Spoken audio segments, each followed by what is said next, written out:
बिस्मिल्लाहिर्रहमानिर्रहीम। Dear students, आज हम ग्रीन्स थ्योरम को डिस्कस करेंगे। सबसे पहले हम इसकी स्टेटमेंट को अंडरस्टैंड करते हैं। ग्रीन्स थ्योरम है क्या? हमारे पास अगर कोई एक रीजन हो, सिंपली कनेक्टेड रीजन हो, और वो जो बाउंड हो रहा हो वो एक कर्व के साथ, और वो curve positively oriented simple closed curve होना चाहिए। यानी कि इस बात को ऐसे समझते हैं कि ये हमारे पास एक रीजन है जिसको हम सिंपली कनेक्टेड रीजन कह रहे हैं, और ये जो रीजन है ये बाउंड हो रहा है इस कर्व के साथ, और इस कर्व, ये जो कर्व है सिंपल क्लोज्ड कर्व है, और इसमें जो डायरेक्शन है आप देख सकते हैं पॉजिटिव डायरेक्शन है, यानी एंटी क्लॉकवाइज डायरेक्शन में ये हमने कर्व लिया हुआ है। ये उन दो लाइनों का मतलब है कि हमारे पास एक रीजन होगा, वो बाउंड होगा एक सिंपल क्लोज्ड कर्व से, and if m and n are two functions with two variables xy and their first order partial derivatives are continuous in region and curve, then ये एक्सप्रेशन जो है वो hold करेगा। अब इस रिजल्ट को हमें प्रूव करना है, ये ग्रीन थ्योरम है। ये रिजल्ट कब होल्ड करेगा? अगर ये कंडीशन सेटिस्फाई करेंगी। ठीक है, अब इस रिजल्ट को देखते हैं, ये रिजल्ट फाइंड आउट करते हैं ये कैसे आएगा। अब ये जो रिजल्ट लिखा हुआ है m dx, dx के साथ m है और dy के साथ n है। m का पार्शियल डेरिवेटिव लिया हुआ है y के रिस्पेक्ट, और n का पार्शियल डेरिवेटिव लिया है x के रिस्पेक्ट। आइए स्टूडेंट्स, अब हम प्रूफ देखते हैं। जो हम प्रूफ करना चाहते हैं, इस रिजल्ट को हम इस फॉर्म में भी लिख सकते हैं कि इसका इंटीग्रल अलग से लिख लें m dx का, n dy का इंटीग्रल अलग से, और यहाँ पे partial n over partial x का डबल इंटीग्रल अलग से कर लें, और partial m over partial y का डबल इंटीग्रल अलग से लिखें। यहाँ पे हम partial m over partial y का जो डबल इंटीग्रल लिखा है उसको मैंने पहले लिखा है, और partial n over partial x का डबल इंटीग्रल इसको बाद में लिख दिया है। अब अगर इन रिजल्ट्स को कंपैरिजन करें तो m dx इसका इंटीग्रल इक्वल हो double integral partial m over partial y के, और n dy का इंटीग्रल इक्वल हो double integral partial n over partial x के, तो हमारा ये रिजल्ट प्रूफ हो जाएगा। तो हम यहाँ पे ये प्रूफ करेंगे कि integral of close interval m dx equal to minus double integral along region partial m over partial y, and integral of n dy along closed curve equal to double integral along the region partial n over partial x। अगर हम ये दोनों results को equal proof कर देते हैं, इन दोनों को आप सम कर लें एट द एंड, तो हमारे पास ये रिजल्ट बन जाएगा। देखें, ये पार्शियल m और पार्शियल y है। अगर हम इस dy dx यहाँ पे यूज करें, यानी वर्टिकल टेस्ट यूज करें, तो dy m का पार्शियल डेरिवेटिव और dy के अलोंग उसका इंटीग्रल कैंसिल होके हमारे पास m आ जाएगा। और अगर इसका इंटीग्रल हम dx dy के अलोंग लें तो ये पार्शियल डेरिवेटिव x के अलोंग इंटीग्रल के साथ कैंसिल होके हमें n दे देगा जस्ट। तो यहाँ पर हम दो तरह के रीजन बना लेते हैं। ये हमने रीजन बनाया, ये एक सिंपल क्लोज्ड कर्व है और उसके अंदर सिंपली कनेक्टेड रीजन है। अब हम लेट करते हैं यहाँ से लेके, ये एक simple closed curve overall C curve है, ठीक है, लेकिन इसमें कर्व की पार्टीशनिंग कर लें। एक यहाँ से लेके यहाँ तक कर्व है जिसको हम C1 कह रहे हैं, और जिसको मैंने ये ब्लैक से जो है कर्व बनाया हुआ है वो हमारे पास C2 कर्व है, उसको हमने y is equal to f2x से डिनोट किया है। ठीक है, और डायरेक्शन इसकी जो है वो पॉजिटिवली ओरिएंटेड रखी है। अब ये पॉइंट जो है वो फॉर एग्जांपल A है, और यहाँ पर ये पॉइंट जो है फॉर एग्जांपल वो B है।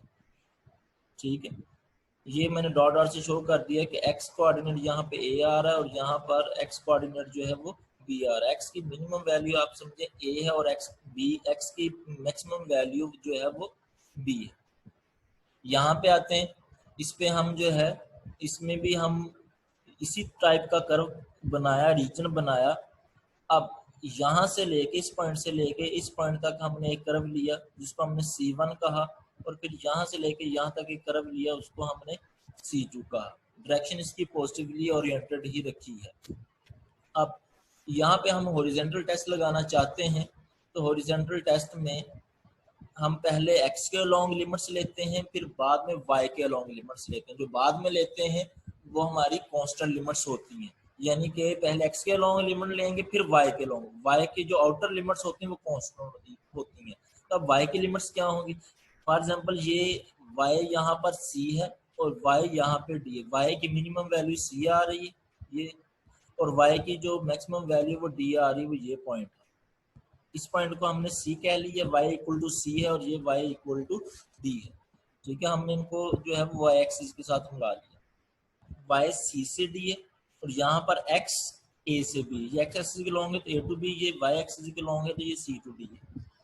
अब हमें अगर हॉरिजॉन्टल टेस्ट लगाना है तो x की लिमिट्स चाहिए होती है y की फॉर्म में। तो यहाँ पर हम x इक्वल टू इस कर्व को G1 y कह लेते हैं और इस कर्व को G2 y कह लेते हैं। ठीक है, अब हमारे पास इन कर्व्स को देखते हुए हम जो है रीजन के ऊपर लिमिट्स अप्लाई कर देते हैं। देखें, हमने इसको इसके इक्वल प्रूव करना है, या आप कह लें कि इस चीज को इसके इक्वल प्रूव करें। तो हम इस चीज को ले लेते हैं ये रीजन के अलॉन्ग, तो और इसको जो है वो इक्वल प्रूव कर देते हैं कि वो इंटीग्रल ऑफ CM dx है। इस चीज को हम ले रहे हैं और इस साइड पे हम partial n over partial x dA double integral ये ले रहे हैं, और इससे हम close interval integral of close interval n dy जो है वो इक्वल प्रूव करेंगे। पहले हम इसकी बात करते हैं, लिमिट्स लगाते हैं इनके अकॉर्डिंग, यानी कि minus double integral r partial m over partial y dA minus. अब यहाँ पे हम ये इस टाइप के जो रीजन है इस पे हम वर्टिकल टेस्ट लगाने जा रहे हैं, तो partial m over partial y dA equal आएगा dy dx। y की लिमिट्स पहले लगाएंगे, y की लिमिट्स वर्टिकल टेस्ट से ये हमारे पास पहले वो पास करेगा f1x से, फिर वो पास कर रहा है f2x से, तो हमने वो लिमिट्स लगाएंगे f1x to f2x। फिर x की लिमिट्स लगाते हैं जो मिनिमम टू मैक्सिमम होती है। जो x की मिनिमम वैल्यू जो आ रही है ये a है और x की जो मैक्सिमम वैल्यू आ रही है वो b है, तो a to b हमने लिखा।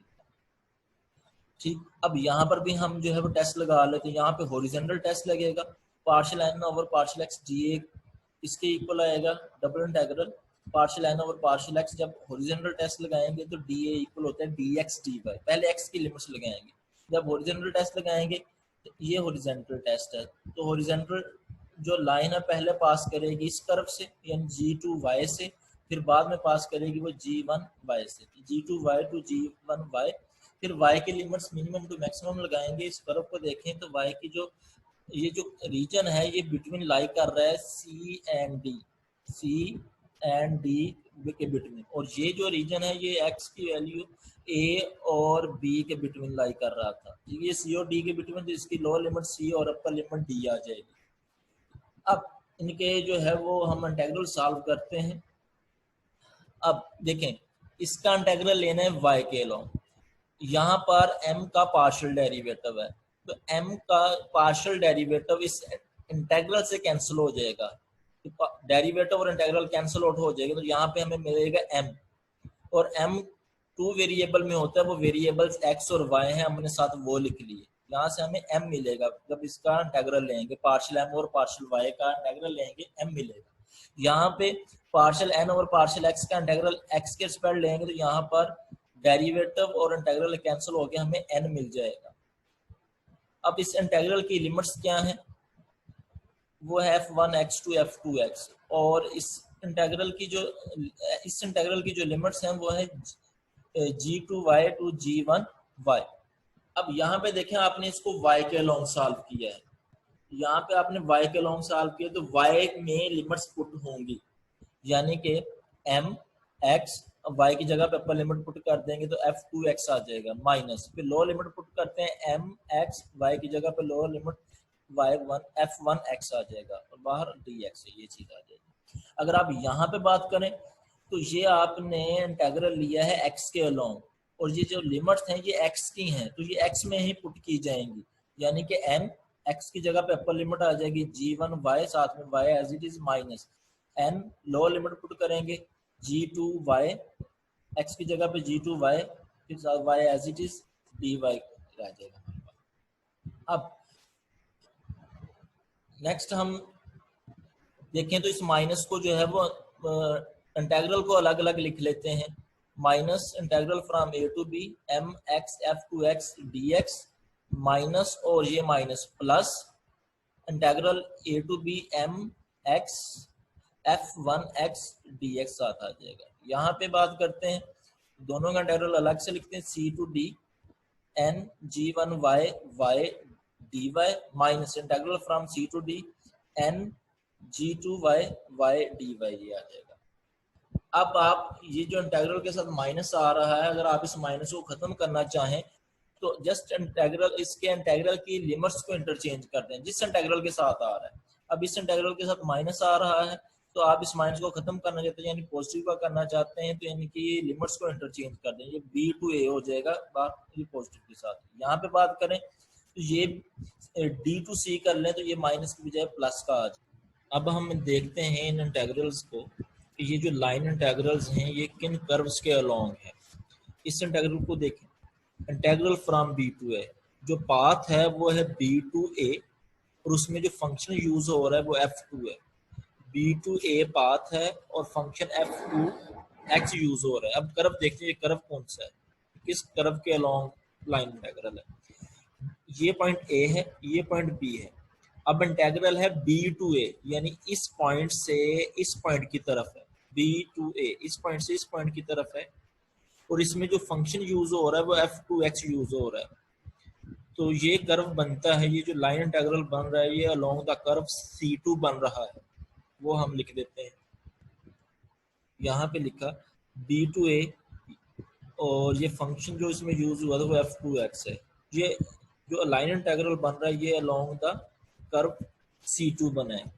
अब इसकी बात करते हैं, along the path along the curve a to b और फंक्शन यूज हो रहा है f1x। a टू b हम मूव करेंगे a से b की तरफ और उसमें जो फंक्शन यूज हो रहा है f1x है।